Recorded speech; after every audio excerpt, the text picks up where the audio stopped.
خواہ ہی ماتھے پر کلنک کا ٹیکا لگ جائے۔ میں بہت دیر تک دروازے کو پیٹتی رہی مگر بے سود۔ ہاتھوں میں درد ہوا تو میں رک کر لمبے لمبے سانس لینے لگی، جیسے کئی میلوں کی دوڑ لگائی ہو اور تھک کر ہانپنے لگی ہوں۔ میں نے تھوڑی دیر بعد پھر دروازہ پیٹنا شروع کر دیا۔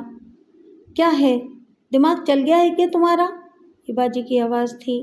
اس نے غصے میں کہا، باجی اگر آپ کو میری بات پر یقین نہیں ہے تو پھر ایک اور ٹیسٹ کروا لیتے ہیں۔ 1000 بار بھی ٹیسٹ کروایا تو یہی نتیجہ آئے گا، باجی نے جواب دیا۔ باجی پلیز میری بات پر یقین کرو، میں بے گناہ ہوں، میں نے ایسا کچھ نہیں کیا، میں نے کہا اور ایک بار پھر رونے لگی۔ ہر گناہ گار یہی کہتا ہے کہ میں بے گناہ ہوں، اماں نے کہا۔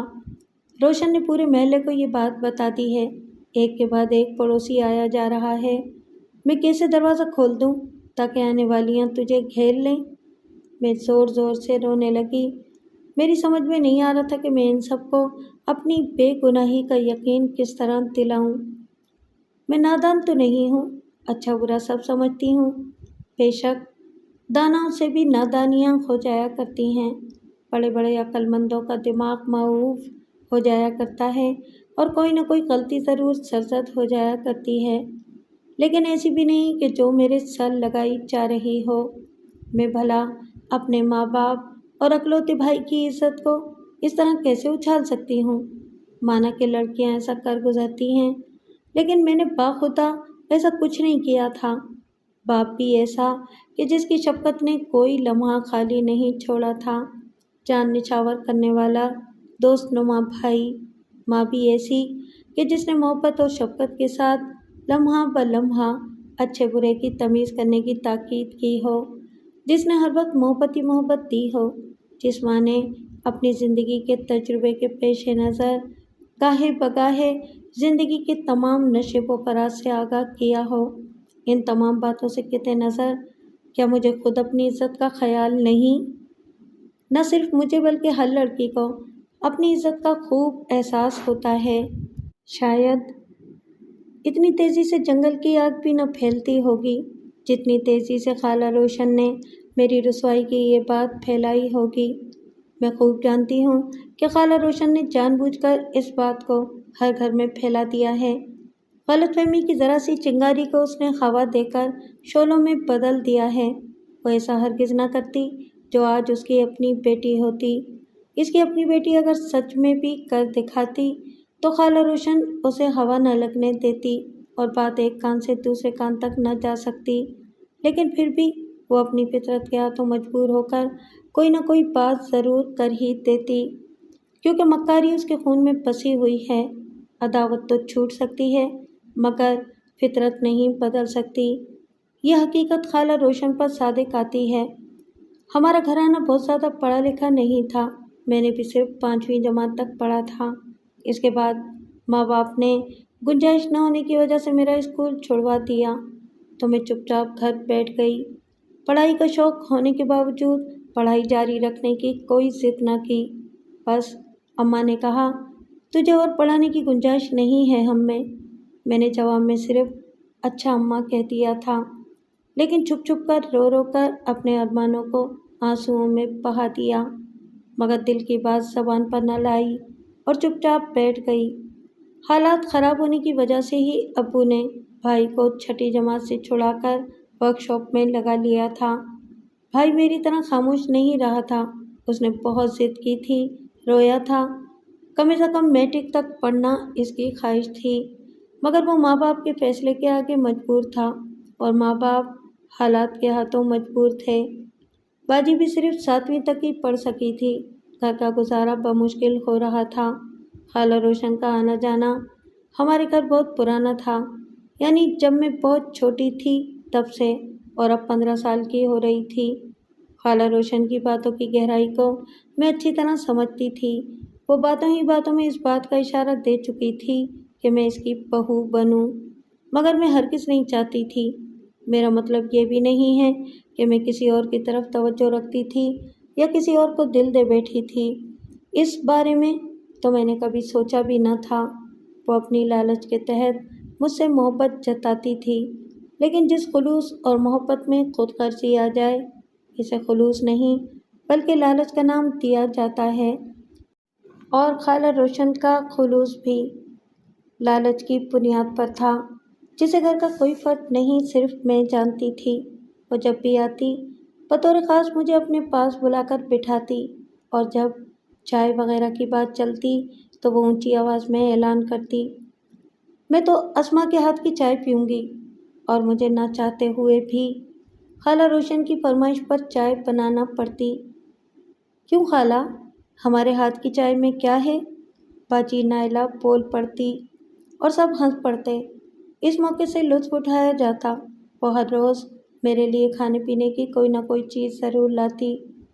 گھر والوں کے سامنے بھی روک ٹوک کرتی تو امی ابو کہتے، کیا ہوا بیٹی، خالہ اتنی چاہت سے لے آئی ہے تو لے لو۔ ارے تمہارے بہانے ہم بھی کھا لیں گے، باجی خوش ہو کر کہتی، لیکن اندر کے راز کو کوئی بھی نہیں جانتا تھا۔ کوئی بھی خالہ روشن کے اندر کی کالی میل اور بری نیت کو نہیں جانتا تھا، اور میں نے بھی کسی کو کچھ نہ بتایا۔ اس کی اصل وجہ یہ بھی تھی کہ ظاہری طور پر کوئی ایسی بات نہیں ہوئی تھی کہ جس کا میں بتنگڑ بنا کر خالہ روشن کے دل میں چھپی ہوئی لالچ کو سرے عام کرتی۔ اور خالہ روشن بھی محتاط تھی، اور وہ بھی ایک منصوبے کے تحت کھل کر کوئی بات نہیں کر رہی تھی، یا پھر شاید وہ کسی موقع کی تلاش میں تھی جو ابھی اسے مل گیا تھا، اور اس نے ایک چنگاری کو ہوا دے کر بلند و بالا شعلے میں بدل دیا تھا۔ ایک دن خالہ روشن کو موقع مل ہی گیا۔ اس وقت ہم سب، امجد، ابو، بہن بھائی اور میں چائے پی رہے تھے۔ اس وقت اس نے باتوں باتوں میں کہا، اے بہن، مجھ بیوہ کی زندگی کا کیا بھروسہ؟ میں چاہتی ہوں اپنے جیتے جی نورے کا گھر بسا دوں۔ ساری جائیداد کا اکیلا مالک ہے، آنے والی بھی خوش رہے گی، آنے والی آزاد رہے گی، دیور نندوں اور جیٹھ کا کوئی جھگڑا نہ ہوگا۔ میرا کیا ہے، آج مری تو کل دوسرا دن۔ اس کی اس تقریر کا مقصد ہر کوئی جانتا تھا کہ آگے یہ بات کیا کرنے والی ہے۔ سب نے اس کی بات کو سنی انسنی کر دیا۔ کام کیا کرتا ہے نورا؟ بھائی نے ایک دم پوچھ لیا تو وہ کچھ جھینپ سی گئی۔ دکانوں اور مکان کا کرایہ ماشاءاللہ اتنا آ رہا ہے کہ میرے نورے کو کام کرنے اور کسی کی غلامی کرنے کی ضرورت ہی نہیں ہے۔ ہم ماں بیٹا دو ہی تو ہیں، جب اس کی بیوی آ جائے گی تو کون سی بھاری پڑ جائے گی۔ سکون کی زندگی گزارے گی میری بہو۔ میں تو چاند سی بہو لاؤں گی، چاند سی۔ خالہ روشن کی زبان تھی کہ رکنے کو آ ہی نہیں رہی تھی۔ اس دوران وہ بار بار میری طرف ہی دیکھ رہی تھی۔ وہ یقیناً مجھے ہی سنا رہی تھی۔ وہ اپنی ان چکنی چپڑی باتوں سے مجھے راغب کرنے کی کوشش کر رہی تھی، مگر میں اپنے کام میں مصروف رہی اور ہر بات کو سن کر بھی انسنی کر دی، ہر بات کا مطلب سمجھ کر بھی نظر انداز کر دیا۔ تمہاری بچیاں بھی جوان ہیں بہن، ان کا بھی کچھ سوچو۔ اس نے اپنے دل کی بات کی، مگر گھما پھرا کر اس نے کھل کر بات نہیں کی کہ وہ چاہتی کیا ہے۔ یہی تو فکر کھائی جاتی ہے، اماں نے طویل آہ بھر کر کہا۔ کہیں بات چلائی تم نے؟ وہ اماں کی کچھ قریب ہو گئی۔ ہاں، اسما کی بات چل تو رہی ہے، بس تم دعا کرو اللہ اس کے نصیب اچھے کرے۔ اماں کی بات سن کر ایک دم اس کے تیور ہی بدل گئے۔ اس نے بددلی سے کہا، اللہ بہتری کرے۔ صاحب ظاہر تھا کہ اس کے دل کو دھچکا لگا تھا۔ وہ یہ بھی نہ کہہ سکتی تھی کہ اسما پر تو میری نظر ہے۔ اس نے مجھے گھورا اور جوتیاں گھسیٹتی ہوئی چلتی بنی۔ میں دل ہی دل میں خوش ہو گئی کہ ہوا چلی اور بدلی ٹلی۔ در حقیقت اسے میرے رشتے کی چلنے والی بات بری لگی تھی، اسی کا اس نے اس طرح بدلہ لیا تھا کہ پورے محلے کو رپورٹ کی خبر دے آئی تھی۔ میں روشن خالہ کے بارے میں سوچ رہی تھی کہ دروازے کی چرچراہٹ سنائی تھی۔ اس آواز پر میں نے گردن گھما کر دیکھا۔ دروازہ کھلا اور باجی کچھ دیر دروازے میں ہی کھڑی مجھے گھورتی رہی۔ اس کے چہرے پر غصہ آیا تھا۔ میں اس کی طرف ایک نظر دیکھ کر شرمندگی سے زمین کو کھونے لگی۔ ایک وقت ایسا بھی تھا کہ ہم دونوں بہنیں نظروں میں نظریں ڈالے ہنسی مذاق کرتے تھے، گپیں لگایا کرتے تھے،